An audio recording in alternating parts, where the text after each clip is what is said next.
Hey everyone, welcome to AMC Movie Talk for movie fans. I'm your host, Ashley Mova, and this is our daily show giving you all the latest news from the world of movies with insight into what it all means. Joining me as always is AMC's Editor-in-Chief, John Campea. Greetings and salutations, everybody. I make my triumphant return like Pompey, nay Caesar himself, ascending over the 7 hills around Rome. I throw feathers at my feet. So yeah, I've spent like 11 of the last 15 days in Vegas for various conferences, whatever. I've never thought I'd say I'm completely Vegased out, but I'm completely Vegased out. Very glad to be back. And also joining us is the Associate Editor of AMC Movie News, Amy Rose Eisenbach. Amy Rose Eisenbach, I botched your name. You did. Hi there. John, we missed you. Yeah, you did a very good job with the show while I was gone. Thank you. Very good job with the show while I was gone. I'm not going to lie, though. I really missed your very odd and quirky intros. I don't know what I've done without those. I know what you're talking about. This is how I talk every day. Hail Caesar! Ooh. For several years now, there have been attempts to reboot the 1994 Brandon Lee film The Crow with little success. Recently, X-Men First Class star James McAvoy was said to be in talks to be the title role, but that talk ended. Now it's being reported that Thor and Avengers star Tom Hiddleston is in talks to star in the remake, and a deal is close to being made. John, what would you think of Tom Hiddleston playing the lead role in The Crow? All for it. The funny thing is I love James McAvoy. I think he's fantastic, but I didn't quite see him as in that film. I didn't see him in filling the shoes of Lee. Not that he was trying to replace Lee, but taking it on. I just didn't see it for him. And to be honest with you, in several discussions I've had with people about the potential remake, I've had a very difficult time picturing anybody. Yeah. Until I read Tom Hiddleston. I'm like, yes, this would be, I think, an inspired choice to play this role. He's definitely got the look. I think he's definitely got the talent. I think physically he's going to be able to pull something like this off. I think he certainly has a great following right now. I'd say he's even more popular than James McAvoy right now. This is the first name I've ever heard mentioned that made me suddenly throw a switch with me and go, yeah, this can work. This can be a good move. So I'd be all for it, Amy Rose. I mean, the first question is, should they remake it? And I don't think they should. Now that has been said, do you really think that Tom Hiddleston is Professor X Loki is more popular? I don't know. I think James McAvoy is an amazing actor. I also love Tom. I think he's really good as Loki. And The Crow is dark. So if someone is going to do it, I do think he would do a really good job at it. I think he's a very dynamic actor. And, it does feel like a better fit than McAvoy, even though I'm a really big fan of his. And I don't know if you've seen Danny Boyle's Trance yet. Have you? Not yet, no. That was definitely a different role for McAvoy, and I think he continues to just show us his range, and he's really talented. But for a dark movie like The Crow, I do think Hiddleston is a better fit. As you all remember, last week the first pics of Jamie Foxx as Electro were released online from the upcoming The Amazing Spider-Man 2. This week, new pictures from the set have come out, giving us our first look at Jamie Foxx as Max Dillon prior to his Electro transformation, and actor James DeHaan as Norman Osborn. Amy Rose, as we start to get a glimpse of these guys in character, how do you feel about DeHaan and Foxx joining Spider-Man? I'm really excited about it. Dane DeHaan's actually Harry Osborn, not Norman. Right. But yeah, I think he's such a good actor. Chronicle really took me by storm. He was also great in Lawless. He's a really good actor, and I think he's going to be great as Harry, and I'm really looking forward to seeing his evolution to the dark side. Spoiler alert. And, Jamie Foxx as Electro, I definitely, when I first saw the modernized look of his pictures, not as Max as Electro after the transformation, I do think it's going to be cool, especially with, the CG feel that they're going to add to it after. I think it's a really cool way. I mean, we always know they take liberties to make it feel more modern, and sometimes it doesn't work. But in this case, I think it's going to be good. And, Jamie Foxx is a really good actor. So I think that everything I've seen about The Amazing Spider-Man to date, too, it's going to be really good. I think Mark Webb knows what he's doing. So I'm excited. I'm just trying to picture about how hokey and stupid this would all look if he was wearing the yellow lightning bolts on his head and suit and whatever. Yeah, I was personally, I'm still a little bit on the fence. about how I like the look of Electro, but it's growing on me a lot. Me too. And, you know, and a lot of the readers, a lot of you guys commented on the video saying, hey, don't forget, they're probably going to do a lot of post-production as well. Like, his blue skin is going to be a perfect kind of palette to add effects to him as he's doing it. And you're absolutely right. I think that is the way they're going to go, and I think it's going to look great. I'm so glad you mentioned Lawless, because when we talk about DeHaan, and this is really my fault, we normally just fall back to talking about Chronicle, because he was so mind-numbingly brilliant. He was great in Chronicle. He carried that movie, and it's a great movie on its own, but he was so spectacular in it, and I think he even one-upped himself in Lawless. He was so good in I Lawless. think the character's name was Cricket in it. Yes. He played that character so well. I bought into him so much, and I love this look. With him as Harry Osborn, I love this look. So I'm still very big on Jamie Foxx playing Electro, playing Max, and I'm just more and more falling in love with the idea of DeHaan playing Harry Osborn. And these pictures just enforce that even more. Actor-director Ben Stiller recently revealed during an encounter with Roger Ebert that the famed critic apologized to him about his overly harsh review of Stiller's 2001 comedy Zoolander. In his review, Ebert wrote, "There have been articles lately asking why the United States is so hated in some parts of the world." Ebert wrote in a review published September 28, 2001, "As this week's Exhibit A from Hollywood, I offer Zoolander, a comedy about a plot to assassinate the Prime Minister of Malaysia because of his opposition to child labor. You might want to read that sentence twice." Ebert explained to Stiller that it was a crazy time. 9/11 had just happened and everyone's, including his emotions, were running high. John, do you think film critics should ever apologize for negative reviews? No. Never, ever, ever should a film critic apologize for a negative review. It is their job to watch reviews and give their honest opinion.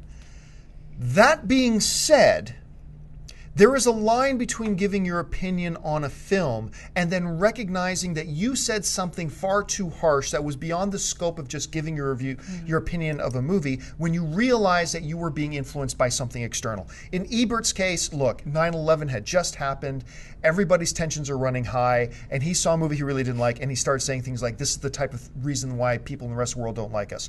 That's out of bounds a little bit. And so I actually really, it makes me admire Roger Ebert even more to being big enough to go up to a filmmaker and say, hey, look, I may not have liked your movie, but as it turns out, he began to like Zoolander more and more. I love Zoolander, personally. But I think it was really big of Ebert to go up to him and say, look, I realize now that I was my tensions were really high during that entire time. I did this. There's a big difference. Look, I have a friend of mine who, in this business, who wrote a review about a particular movie, and I won't mention which one it was, and likened the filmmaker unto a child molester. He said, that's how bad the film is. Like, now, he meant it to be funny. He clearly didn't mean to insinuate that this guy is literally, this filmmaker is as guilty and as horrible of a human being as a child molester. That's pretty harsh. But you got to be careful when you start throwing shit. Look, I'll sit here and say, like I did last week, M. Night Shyamalan's, and Shyamalan is a term of endearment, by the way. M. Night Shyamalan's A Lady in the Water is one of the all-time worst films, big-budget Hollywood films ever made in history. Are you going to apologize? No, because it is. But I have the right to say something like that because in the same breath, I'll also tell you that I love Sixth Sense. I like Signs very much, even though a lot of people didn't. The end was Unbreakable, bad. Yeah, it is. Unbreakable is one of the grittiest, most real. Forget Batman. Unbreakable is the most realistic, grittiest kind of superhero film ever made. I'll tell you, when Shyamalan does great stuff, which he is capable of, I'll tell you. But when he does crap, I'll say it's crap. And for that type of stuff, no, a film critic should never apologize for their opinion of a film. But we have to be reminded and be big enough to stand up and say and realize when, look, we crossed a line. Saying that you were a child molester for making that film, or that saying that your type of films is the reason why the world hates America, or that type of stuff, yeah, then maybe an apology is needed. The newest issue of Empire magazine gives us two separate Man of Steel collector's covers. One showing us Henry Cavill as Kal-El, and the other Michael Shannon as General Zod. Amy Rose, now that we've had a few trailers, clips, images, and even an internet viral video of Zod, how are you feeling about Shannon playing the general we're all apparently destined to kneel before? I kneel before you, Shannon. I've never had any doubt about him. Everything I've seen him in, from Revolutionary Road to Boardwalk, Take Shelter, he is such a wonderful actor with range and depth. And I'm really excited. He's played some quirky and oddball characters, granted, but this is going to take it even further to a villain. And I'm really excited to see him take this off. And I loved the promo video of him just saying, what's up? I'm coming for you. And I'm really excited. I could not be more excited for Man of Steel. And Henry Cavill looks great. In every picture I've seen him in, he is really, hopefully, everything we've wanted Superman to be in more. So let's do this. Yeah, I think I've always liked the idea of Michael Shannon playing Zod because he's Michael Shannon. Because he's done other stuff, but to me, his performance in Boardwalk Empire is just so enrapturing when I watch him do. He just owns the screen when he's on there. But so I love the idea. It's never a bad idea to recruit talent. So I've liked him playing Zod because I want a good actor playing Zod. But I've never really had a real good, clear idea about, but how do I really feel about him as Zod? Do I think this is going to be a good fit? And it's just been speculation up to this point. Until that viral video came out, that you don't even see his face. It's all static, and he's saying, you have one of my citizens. I want you. The tone in his voice, so good. The nuance in the dialogue that he gives, it was cold yet ruthless in this one little bit of text that he read. And at that moment, I started to get a glimpse at Shannon as Zod. I mean, we've seen the pictures, and the pictures look good, but now that we've heard him, I'm seeing him as Zod for the first time, and I'm liking it. I love it. And I like that he's not playing the exact same Zod that we got in Superman 2, which was an awesome Zod. Yeah. But there's more rage in this Zod that we see in the trailers. And there's more passion in this Zod, and probably more violence. And so I am completely on board with Michael Shannon now. I was happy about it before. Yeah. But I'm super stoked about it. And that now. new magazine cover of him just like in all his glory, he looks so badass. Especially when juxtaposed against Henry Cavill as Superman, and the other cover looks fantastic. Yeah. Well, folks, it's that time of the show for Mailbag. What we do, if you want a topic or a question addressed on air, you can email us anytime at amcmovietalk@gmail.com. Once again, that's amcmovietalk@gmail.com. Send in your questions. We get like 100 every day, and every day we pick out a few and we address them on air, and Ashley's got a few of them pulled out. So, Ashley, what do we got? Thing and Ho writes, "Hey, I recently caught the show on the AMC website and absolutely loved it since. Great information, great opinions, and movie knowledge I was unaware of. Anyway, I'm not sure if you've mentioned this already in the past, but I remember seeing Skyline in 2010 and was rather disappointed, although at the end of the movie they indicated that there's a chance for a second one. Also, same story for I Am Number 4. Do you happen to have any information on that?" Yeah, they're both dead. That's pretty much the information. I mean, Skyline was a really interesting film because what it wasn't a movie producing studio that made it. It was this privately owned visual effects studio that just realized, hey, we've got all the gear to make a movie on our own. They shot it at the guy's own apartment. They mostly shot it from his roof. And it looked like that. But oh my God, the visual effects were... It was visually stunning. It was really, really beautiful, but it was an absolutely dreadful movie. And sure, the end of the film kind of suggests they want to make another one. But remember, just because a movie sets itself up for a sequel, that doesn't mean there's going to be a sequel, because everybody hated it.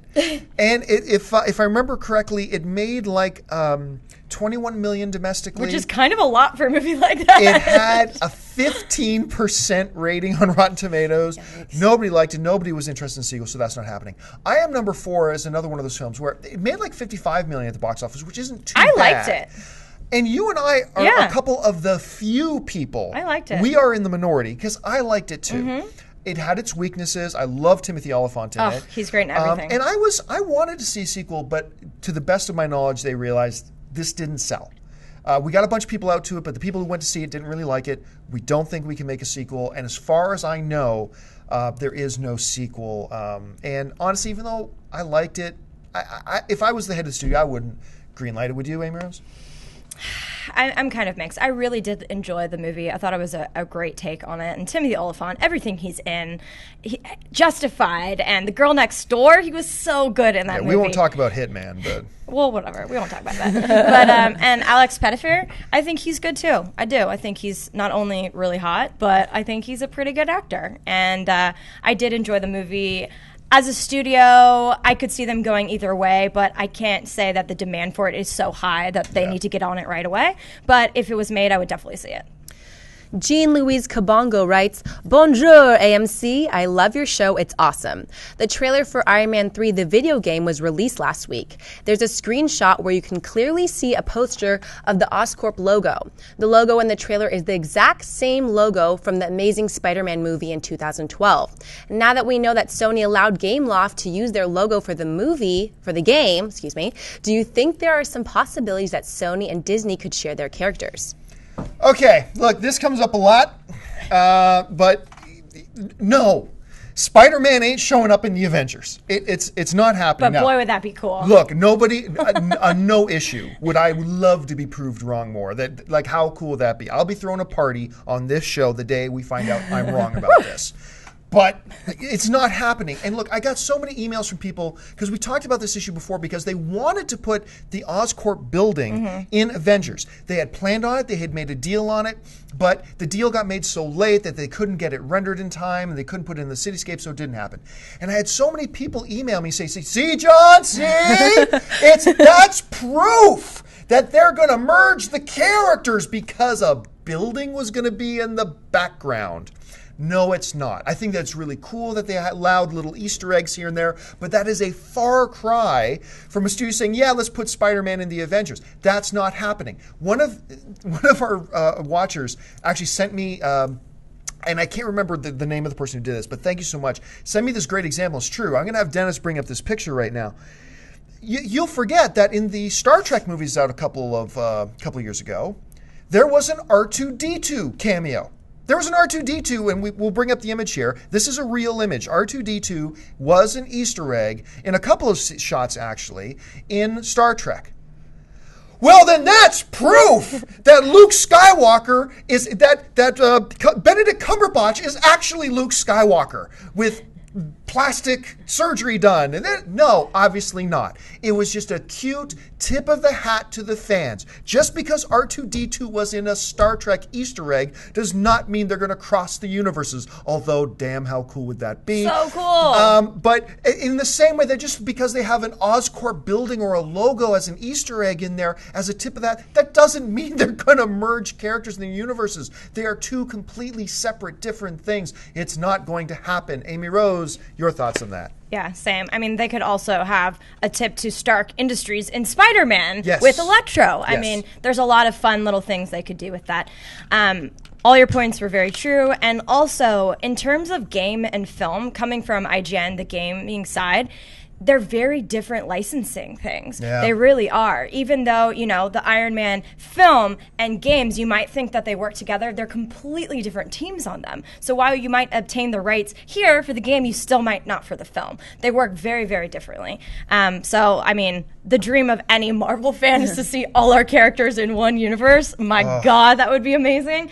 But I don't think it's going to happen. I want to see, to quote Patton Oswalt, I want to see Wolverine and Sabretooth fighting robot Chewbacca. That's what I want to see. Isaiah G writes, hey guys, been watching the show for a while now and I love it. Anyway, my question was, since J. Jonah Jameson has not been cast yet in this new Spider-Man universe, do you think that the newly cast BJ Novak could be playing Jameson? Granted, I love J.K. Simpson as Jameson, but I could see Novak as Jameson. What do you guys think? I think that's interesting. I also loved JK. I just think he's exactly what I imagined Jameson to be. Like, the mustache and sarcastic and witty and just like very in your face, and I thought he did a really good job. And he wasn't even a pivotal character. They definitely made him more minor. But I do think that Novak could prove to be him. I would miss the stash, but he's a little younger. But I think that could be an enlightened choice. He's a good actor. Why not?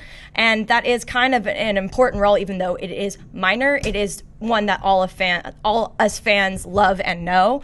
And from the pictures, he is looking rather studios. I did think that he was going to be more a member of like Oscorp. Like that's everything I've kind of read, but again, misdirection. We don't really know what's true until they confirm it. But I do think he'd be an interesting Jameson. What do you think, John? This is how good J.K. Simmons was as J. Jonah Jameson. Whenever you do a reboot or anything, I am like, no, you just recast everybody. You don't bring other people back if it's a reboot.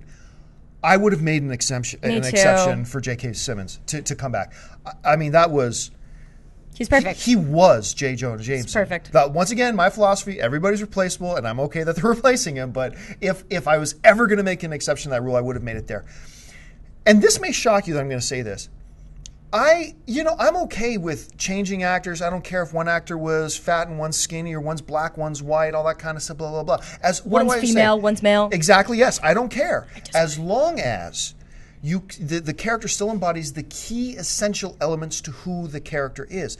And in a situation like this, the old gruff newsman, J. Jonah Jameson, that's a key essential element to who J. Jonah Jameson is. Mm-hmm. The old, seasoned, gruffed, jaded newsman. Yeah. And B.J. Novak, to me, like, I think you're right. I think he's more of an Oscorp guy in this. That's what it feels like. But I also, so I don't think he's J. Jonah, but I also really hope he's not J. Jonah, because that goes against, even though he's a white Caucasian male, he does not embody those key essential elements to who the character is. And so, I'm okay with, Morpheus playing Perry White, because being black or white in that instance isn't an essential key character, but being an old, gruff, jaded newsman is, and I don't think I can have a 28-year-old dude playing J. Jonah. Just me. He's a really good actor and potentially, but it's just so hard to follow that act. He was so good. So good. It'll be really interesting to see. And he does feel more like an Oscorp. So we'll see. Agreed. We'll see. Leslie Clark writes, I believe there is a lot of source material in the comics that hasn't been used by the studios in making these movies. It is only recent that the concept of Bane breaking Batman's back was used in The Dark Knight Rises. That is the exception to the rule. So far, Superman has not encountered Doomsday, giving rise to the Legion of Superman, nor have we seen Azrael after Bruce Wayne gives up the cape and cowl. What do you think is best for me? Should I flood Warner Brothers with emails letting them know my thoughts, or do I sit at home waiting for one of these reboots to get it right? Passionate question, Leslie. First of all, we'd love to think that there's somebody at Warner Brothers who patiently sits down and reads through all the fan email that comes in. Nope, doesn't happen. So you can send all the email you want. They ain't reading a single one. There's a great quote. I think it's Bill Parcells, coach of the Super Bowl winning New York Giants.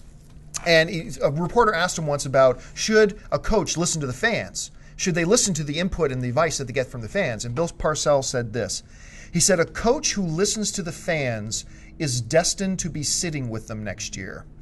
In other words, you won't be able to do your job if you listen to the fans. And because they're the coaches, they're the experts, they know what they're doing. And the movie studios have the same philosophy that, look, if we listen to fans, we're going to make horrible movies. And that's true. Not fully. Yeah, it's true. So here's the thing about where you're coming from with this, though. When you're talking specifically about Azrael and like Doomsday, well, remember, there's only been one Superman movie since Doomsday came about in the comic books, and that was Superman Returns. And you can't do a Doomsday in your first Superman film. That is something you keep in your pocket. That's something you build up to. Yeah. Because how are we going to have our hearts broken about the death of Superman if we haven't gotten to know Superman yet, So Doomsday is something they should do, but it's something they should do in like 3 or 4 movies from now. Maybe Doomsday is a Justice League villain. Maybe that's something you could do for Justice League. But you got to keep that in your pocket. You can't just, pop your load on the first film that you do with a guy like Doomsday. Now, with Azrael, man, you can't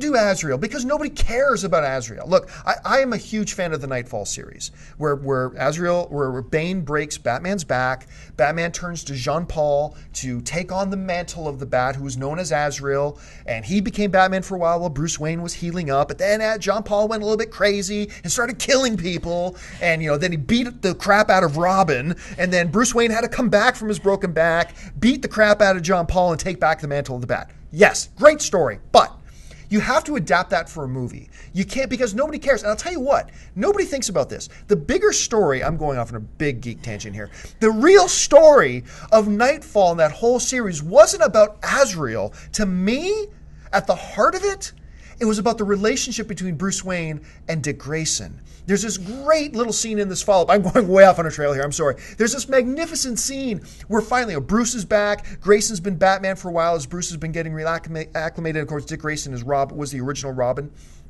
And Dick Grayson, who's now Nightwing, you know, he finally goes up to Bruce and says, why did you not come to me? Why did you go to this outsider, Jean-Paul, this Azrael? Why did you go to him? Why didn't you come to me? You know, I'm your heir. I'm this big thing. And they have this big, long conversation, and it ultimately ends with Bruce saying, I guess there are always issues between fathers and sons.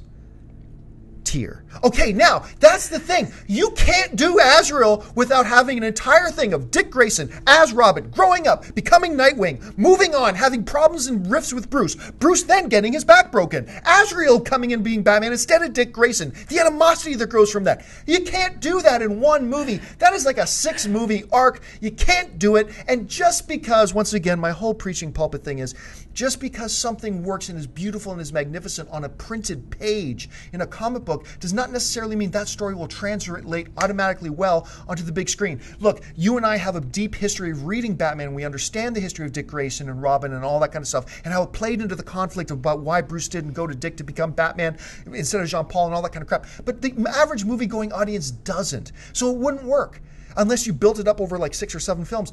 And so studios have to do what they think will work best on screen in a 2-hour film and will appeal to a mass-wide audience. Just because it's great in the comic book doesn't mean it'll be great in a movie. I've gone on way too long on this topic. Amy Rose, you got any thoughts on this? I definitely think, I mean, that's why it's so important that someone who loves the comics are involved with the films. That's why it's so important. And we've talked so many times on the show that liberties are taken because it does have to appeal to the wide audience. Work in a 2-hour movie as opposed to a 5-year comic span. Yeah. And not have so many questions that the people that read the comics don't know. Yeah. That they just assume, you know, that we would understand.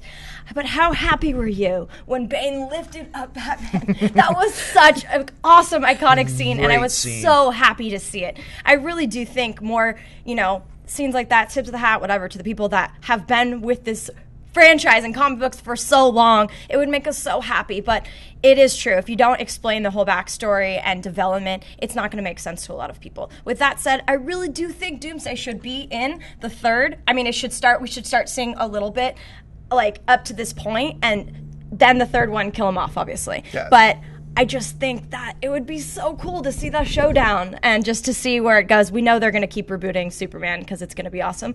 But I do think that is a really pivotal character, obviously. And I think it would be really, really cool to see the evolution of it and start taking the liberties now and just introducing it. At some point, you have to come to Doomsday. You have to. You have to. But going back to the email itself, nobody wants to see the Legion of Supermen. No, nobody wants to see the Kryptonian and the Superboy clone and the new Steel and the Cyborg. Nobody wants to see these guys. Do you know that they were so bad? Those characters are so bad that made DC increase or shorten the timeline on when they actually brought the real Superman back, because they had this great idea. We're going to have all these Supermen popped up, the Kryptonian, the Cyborg, all that kind of stuff. And everybody's wondering who's the real Superman. But everybody rejected them so hard that they just kind of got rid of and brought the real Superman back. So I don't think anybody wants to see the Legion of Superman. I know, I don't. I do want to see it eventually. Really? Really? You want to see the Kryptonian and Steel and... Maybe Shaquille O'Neal can come back and play it again, too. No, I don't. I just want Superman all the time, every moment. I want more. All right, folks, well, listen, we've gone way over time. Thank you so much for joining us. Well, listen, while I've got you, stop what you're doing and click that subscribe button. Become a subscriber to our AMC Movie News YouTube channel. It will keep you up to date on everything going on in the world of movie news and, of course, our daily AMC Movie Talk show. Follow us on Twitter at twitter.com/AMC Theaters. Like us on Facebook at facebook.com/AMC Theaters. And go out and see a movie tonight. There's films like Oblivion and a whole bunch of others that are playing right now. Head on over to www.amctheaters.com for all your theater, showtime, and movie ticket information. If you want an audio-only version of this show so you can listen to us on your commute to work, look in the description of this video. You'll see links to our iTunes and our Stitcher Radio. And once again, click that subscribe button. I want to thank, as always, our very lovely host, Miss Ashley Mova. Thanks, guys. The wonderful associate editor of movie news here at AMC Movie News, Miss Amy Rose Eisenbach. Thank you. And thank you to you guys. Listen, the most important part of this show is not what we have to say. It's irrelevant. The most important part is what you have to say. Make sure you jump down to the comments section, leave your thoughts on any or all the topics that we discussed here today. So, until tomorrow, thanks for joining us. My name is John Campea for AMC Movie News. Bye-bye.